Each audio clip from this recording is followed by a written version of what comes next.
Et bienvenue, trailers, trailers, runneuses, runners, dans ce nouvel épisode du 5 km à l'Ultra Trail, podcast qui partage des conseils pour que vous puissiez courir et atteindre vos objectifs personnels dans la course à pied. Allez, je vais faire un petit débrief avec vous, avec toi, d'un rendez-vous que j'ai eu tout à l'heure, voilà, à 17h, j'avais rendez-vous avec deux personnes pour les connaître sur leur façon de faire parce qu'elles m'ont sollicité pour un plan d'entraînement en vue d'un trail de 33 km avec 2500 mètres de dénivelé positif. Début juillet, c'est la Restonica. Donc voilà, elles ne savaient pas trop par où aller, par où commencer, comment s'organiser, quel type de séance. Elles aimeraient simplement terminer cette course en bonne forme. Donc du coup, on a parlé pendant 1h30, voilà, pour que je puisse connaître un petit peu leur passé, leur passif sportif, d'où elles venaient, combien de temps elles s'entraînaient, comment elles s'entraînaient à l'heure actuelle, et d'autres choses. Bon, ça a duré 1h30, on a parlé de nutrition, pas mal de nutrition. Je leur ai expliqué un petit peu les fondements d'un bon entraînement, notamment là, par exemple, elles sortent 3 fois dans la semaine. Donc 3 fois dans la semaine, alors ça commence du coup par un 13 km, 13 à 15 km le mercredi. Le jeudi, il y avait fractionné et le dimanche, sortie longue, voilà, avec du dénivelé. Donc sortie longue, 2h30, 3h, dénivelé, elles habitent en Corse, donc il y en a forcément du dénivelé, il y a facilement 500, 800 mètres. Donc là, quand tu sors 3 heures, oui, tu as facilement 800 mètres. Donc, 3 séances. Bon, il faut comprendre que, et c'est comme ça que je leur ai posé la question, je leur ai dit, est-ce que est-ce que vous pouvez mettre 4 séances dans une semaine ? Oui, elles peuvent. Alors, l'intérêt de mettre 4 séances par rapport à 3, c'est que sur ta course, tu vas quand même être plus à l'aise parce que sur 4 séances, tu peux rajouter du volume sans engendrer plus de fatigue que ça. C'est-à-dire que tu peux rajouter 45 à 1 heure d'endurance fondamentale, qui est la base. L'endurance fondamentale est la base de l'endurance tout court. Si tu n'as pas cette bonne base d'endurance fondamentale et que on va dire quoi, que tu t'entraînes toujours trop vite, trop fort, comme je leur ai dit. Je leur ai dit là, sortie longue, le dimanche, donc séance intensive, 13-15 km, donc on va dire 1h30, le mercredi, et fractionné le jeudi. Donc ça fait quand même 3 séances relativement intensives. Et bon, bizarrement, il y en a une des deux qui est blessée, voilà. J'espère que c'est pas grand-chose, mais toi, par exemple, elle a mal au genou depuis pas longtemps. Ça, c'est des signaux qu'il faut absolument que tu prennes en compte. Comme je l'ai dit, il vaut mieux s'arrêter 2-3 jours. Moi, je m'arrête 3 jours. C'est peut-être un jour de trop, je ne sais pas, mais je m'arrête 3 jours à la place de 3 semaines. Parce que si, quand tu te lèves le matin, tu as une douleur, c'est que tu as potentiellement quelque chose. Maintenant, tu as une douleur en courant, tu n'as pas lieu, ou elle s'aggrave de plus en plus, tu as de plus en plus mal. C'est que là aussi, peut-être que tu as quelque chose. Donc, il vaut mieux assurer le coup, de se reposer 2 jours, voire 3 jours, en mettant un accent sur l'hydratation, sur, comme j'aurais parlé du collagène marin, bien manger, mais surtout bien boire, très clairement. Et au bout de 2-3 jours, tu reprends sur une sortie cool, voilà, de 45 minutes, juste une sortie pour valider ta reprise. Clairement, quand on a une suspicion de blessure, après on fait une fixette sur la blessure. Moi, le premier, tu sais, quand j'ai mal au genou, quand je reprends, je focalise sur l'endroit où j'ai mal, où j'ai potentiellement mal, alors que ça se trouve, j'ai rien, mais je cherche la douleur, tu sais, pour être certain que j'ai rien, alors que, sincèrement, ça arrive à tout le monde d'être focus sur une douleur, et puis tu penses à autre chose, la course continue, et tu te retrouves à la fin de ta course en disant « Ah, mais finalement, j'ai plus mal ». Donc, il faut faire attention aux signaux que t'envoies à ton corps, surtout aux entraînements. Est-ce qu'il y a une raison ? Est-ce qu'il n'y a pas de raison ? Là, en l'occurrence, à 3 séances comme ça, c'est un peu, comme je l'ai dit, c'est un peu too much. Bon, apparemment, j'étais pas le premier à le dire. Mais venant de moi, j'espère qu'elle ça a eu l'air de les impacter et de prendre conscience que oui, en plus, il y en a une des deux qui est blessée. Donc là, je lui dis, écoute, ton plan d'entraînement, là, je vais te le sortir dans 2 jours, le temps de réfléchir et de me retourner et puis leur faire un truc bien. On se reparlera après pour briefer ce plan d'entraînement, savoir si elles ont bien tout compris. Et puis après, je reste accessible via des conseils. Alors, c'est pas du coaching, hein, je les aurai pas toutes les semaines, mais néanmoins, voilà, il faut que ce plan soit adapté à leurs besoins. Donc là, je vais peut-être attendre une semaine avant de lui donner le plan, comme ça je suis certain qu'elle elle va pas entamer le plan au pied au plancher, parce que 33 km et 2500 mètres de dénivelé, sachant que leur maximum pour l'instant c'est une vingtaine, 20-24 km, ça reste quand même un changement de course parce que 33 km et surtout 2500 mètres de dénivelé, de montée, ça fera une course entre 6, 7, 8 heures de course. Donc ça devient des courses d'endurance. Donc si ça devient des courses d'endurance, tu vois, par exemple, le fractionné, le jeudi, pour elles, hein, c'est pas forcément essentiel dans le cœur de leur entraînement. Je l'ai déjà expliqué, mais je le redis parce que c'est important. Plus tu t'approches du jour de la course dans tes entraînements, plus il faut que tu travailles la spécificité de ta course. Si tu as une course rapide, un 5 km, un 10 ou un 20, tu vois, bah, tu travailles ton cardio, tu travailles l'explosivité, ok, tu fais du fractionné, pas de problème. Maintenant, sur un 33 km et 2500 mètres de dénivelé, bon, la rapidité, c'est pas forcément, on va le travailler au début, voilà, sachant qu'elle le travaille déjà.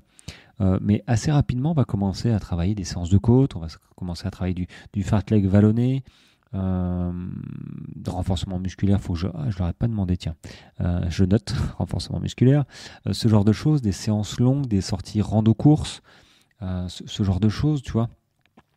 Donc ça, faut bien que tu prennes en compte de faire attention. Ok, tu as quel type de course, c'est quoi que tu vas pratiquer le plus sur ta course. Là, clairement, sur un 33 km, il faut qu'elles aient de l'endurance, il faut qu'elles aient des quadris, qu'elles soient résilientes au niveau des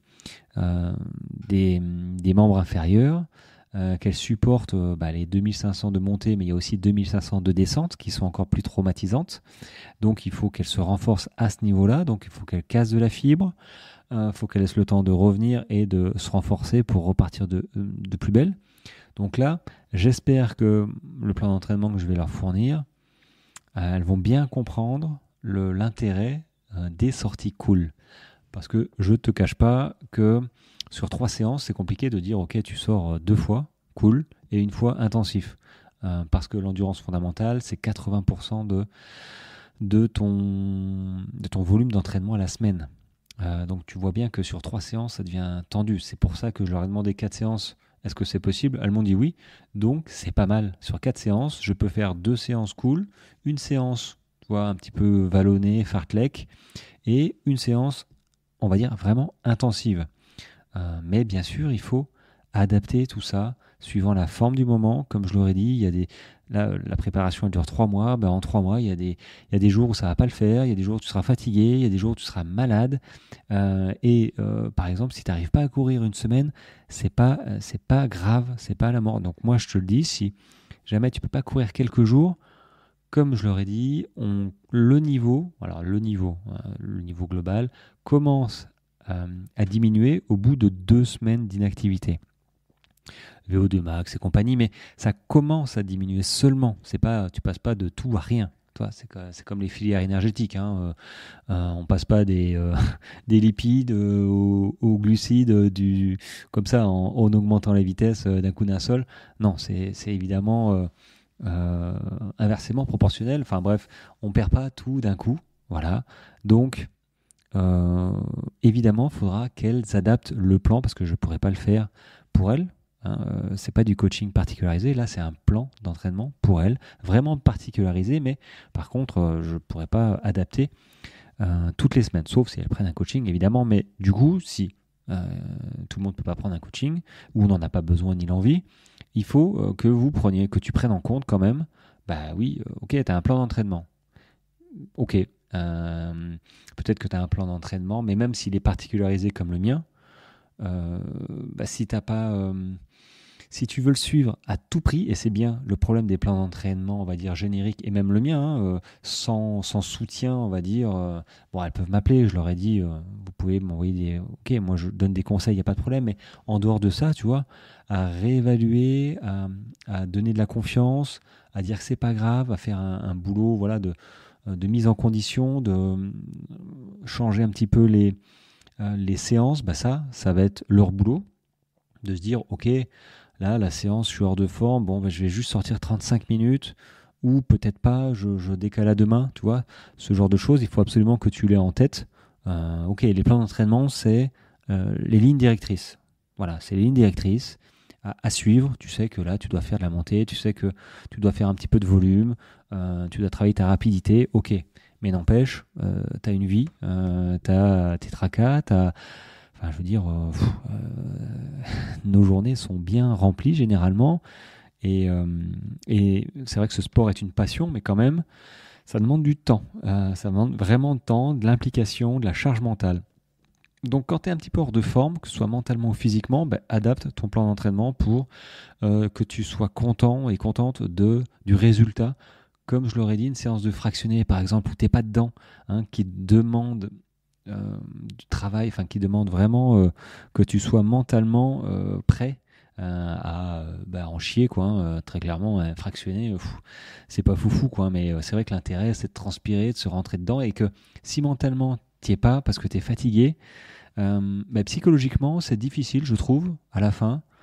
Ça a même un côté négatif on va dire, rater, entre guillemets, de pas faire toutes tes séances que tu avais prévues. Par exemple, tu avais prévu, je sais pas moi, deux séries de 8 fois 300 mètres, par exemple, à telle vitesse, et puis finalement, tu fais juste une série de 8 fois, et puis la deuxième, tu fais 4 fois parce que tu n'en peux plus. Psychologiquement, t'es pas bien. Alors, est-ce qu'il vaut mieux sortir que pas sortir? Ça, voilà, chacun est différent, puis chacun a une condition physique un peu différente. Néanmoins, à la fin, tu termines sur une note un peu négative, et c'est pas génial parce que si tu prends pas un peu de recul, tu te dis il faut que je rattrape cette séance la prochaine fois. Et c'est pas la première fois en ce moment, il y en a plusieurs qui me disent là j'ai pas pu sortir, donc du coup je vais sortir 4 fois la semaine prochaine. Non, toutes les séances perdues, elles se rattrapent pas forcément, voire pas souvent, quoi, hein. C'est pas parce que t'as pas pu faire ta séance de fractionné cette semaine que la semaine prochaine tu vas faire 2 séances de fractionné pour rattraper celle que t'as pas fait. Ça marche pas comme ça, ce serait trop facile, ce serait vraiment trop, ce serait cool, hein. Mais non, ça marche pas véritablement comme ça. Parce que ça reste des séances intensives, et que si tu te claques 2 séances intensives plus une autre qui était déjà prévue, tu risques de pas tenir très très longtemps. Bref, on a parlé d'entraînement, de nutrition, voilà, pour bien comprendre que s'entraîner, même pour un trail de 33 avec du dénivelé, ça passe par des sorties cool à 80% du temps. Et ça, mentalement, c'est difficile. En plus, j'en ai une qui s'est entraînée en club, donc elle avait l'habitude de courir en club. Et l'entraînement fondamental, l'endurance fondamentale en club, c'est pas forcément quelque chose qui est inné, hein. Comme la marche. Là, sur un 33 km, je lui dis, il faudra que tu apprennes à marcher, hein, profiter des sorties longues pour faire rando-course. Parce que oui, il faut regarder un petit peu la spécificité de ta course. Des courses d'endurance comme ça, de plus de 30 bornes, avec du dénivelé, tu vas marcher la plupart du temps, surtout en montée. Donc il faut entraîner aussi ton muscle releveur, hein, celui du tibia, à, à marcher, tout simplement.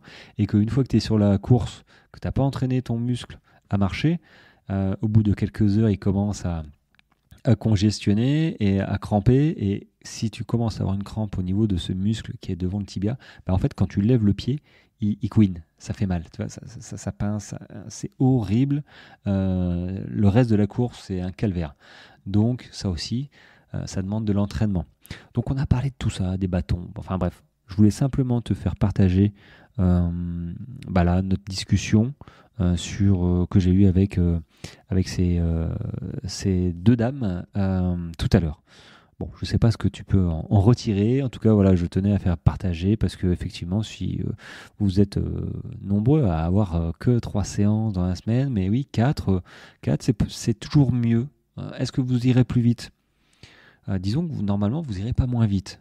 Je pense qu'à 4 séances, tu termineras ta course en meilleur état, en ayant plus de facilité et peut-être un petit peu plus vite parce que tu auras simplement fait du volume supplémentaire, même à basse intensité, enfin surtout à basse intensité, et tu auras, voilà, t'auras gagné du volume. Donc, si tu cours plus, mieux, bah, normalement, tu vas un petit peu plus vite et surtout, tu termines ta course, on va dire, un peu moins fatigué quand même. Voilà, bon, ceci étant dit, on est dimanche. J'espère que tout se passe bien pour toi. Tu as peut-être une course, je ne sais pas.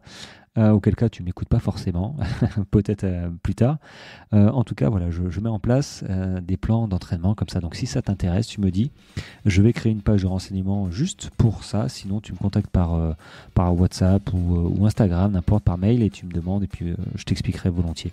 Ce sera avec plaisir. Bon, sur ce, les amis, je te souhaite une très bonne journée, un très bon dimanche. Ah non, c'est lundi de Pâques. Hein. Bon, un très bon week-end de Pâques. Et on n'oublie pas, on a avancé d'1 heure. Voilà, ça fait 1 heure de moins. À dormir, c'est pas grave. Faut le récupérer à l'heure de la sieste. Allez, je te laisse, je vous laisse. Je te dis à demain. À plus. Ciao, ciao.